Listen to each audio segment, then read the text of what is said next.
What's up guys, Stephanie with AmericanMuscle.com, and this is my review of the Gibson Catback exhaust fitting your 2015 and up fastback EcoBoost Mustang. This catback from Gibson is going to be for the S550 EcoBoost owners out there that are looking for a more budget-friendly catback that has a deeper and louder tone to it. This Gibson Catback is a little different than most of the other options out there when we look at its design, but it's going to drastically change the way the EcoBoost sounds, as you guys already heard from the sound clips.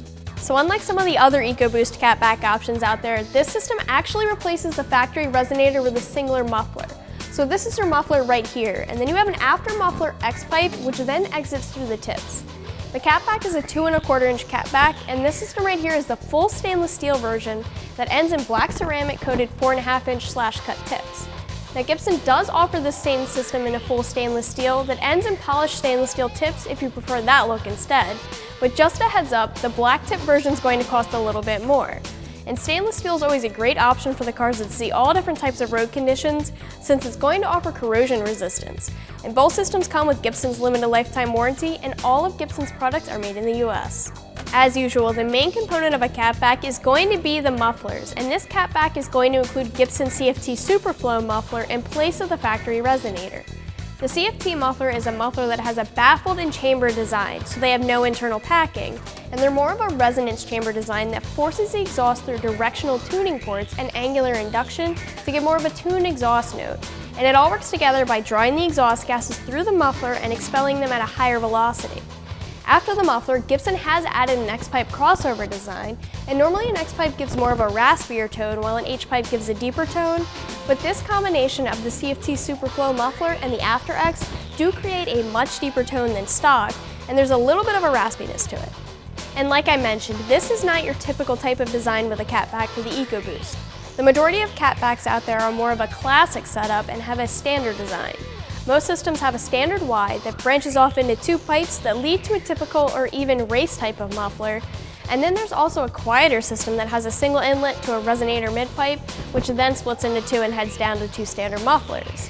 At the end of the day, it's really all about quality and sound, and in my opinion, Gibson definitely has achieved a nice, aggressive performance sound without having to go with a race muffler design. So even though the system isn't your standard or traditional setup, it's still going to deliver. When it comes to sound, Gibson is working towards an aggressive sound with the Superflow muffler and the After X-pipe crossover, but what I think is nice is that this setup does give a different sound. It's deep but has a little bit of rasp too, but it's not raspy like some of the V8 exhausts can get. What I like about the aftermarket catbacks for the EcoBoost are that they really open up a lot of turbo noise, and this system is no different. Having all of that turbo noise just changes the driving experience in my opinion, and you have to keep in mind that this is a 4-cylinder turbo car. It's not going to sound like a V8. So if you're looking for more of that clean, deep type of sound, there are some other options that might suit you better than the Gibson here. Even with all of that being said, the resonance chambers in the muffler do a bit of quieting down of random noise to give it more of that tuned sound that I talked about earlier. This isn't going to be a loud just to be loud system that has a ton of distortion or popping going on with it. If we compare this to factory, we're going to notice a pretty big difference even at idle. But I would say though that the tuning of the mufflers only allows the Catback to get so loud. As the RPMs climb, this Catback hits a point where it doesn't really get any louder, but it just kind of maintains sound. And in this case, I'd say that's a good thing. Like I said before, this isn't the cleanest sound I've heard from an EcoBoost Catback, so I think you'd be hearing a lot of distortion in the upper RPMs if it wasn't for the design of the muffler. So there is some interior drone with this Catback at cruising speed, and you can hear it in the sound clips. It's not the worst drone I've heard, but just know that there is some there. So just to summarize everything here, since this is a lot of info, the system has a little hint of a raspy note in it, but it also has a deep tone that doesn't have much popping. It does have a little bit of gurgle to it though. Overall, I'd say that this system's going to be on the louder side of the scale for the EcoBoost Mustang, and so I'm going to give it a 3.5 or maybe 4 out of 5 on the loudness scale. If you're looking for something a little quieter or toned down than this, there are some other options on the site that might suit you better than this one right here, and the same goes for people that are looking for something a little bit louder. There are a handful of different options when it comes to Catbacks for the S550 EcoBoost at this point in time, and this means different types of sound as well as different price ranges. You've got your choice of high-end offerings as well as choices for those that do not want to spend that much. Depending on which version of this Catback you choose to go with, either the black tips or the polished tips, you're looking at a different price. You can expect to spend just over $800 for this version right here with the ceramic-coated tips, or about $60 less for the polished version, so just a little over $750 for that option. You do have to pay a little bit more for the black coating, but at the end of the day, if it's what you're looking for, then it's still not a bad deal. And honestly, these systems don't sound bad despite not costing an arm and a leg.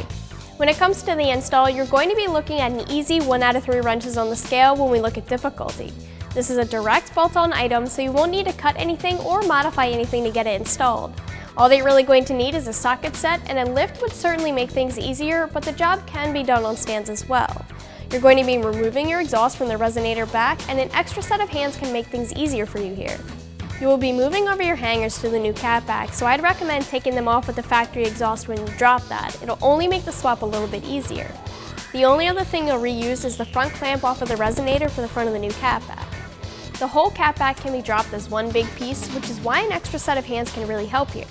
And when you go to install your new setup, it would probably be easiest to start with the front and move backwards. So install the new mid-pipe area first with the X, and then move on to the tailpipe assembly. And I'd leave everything loose until you have it all lined up and then tighten it down.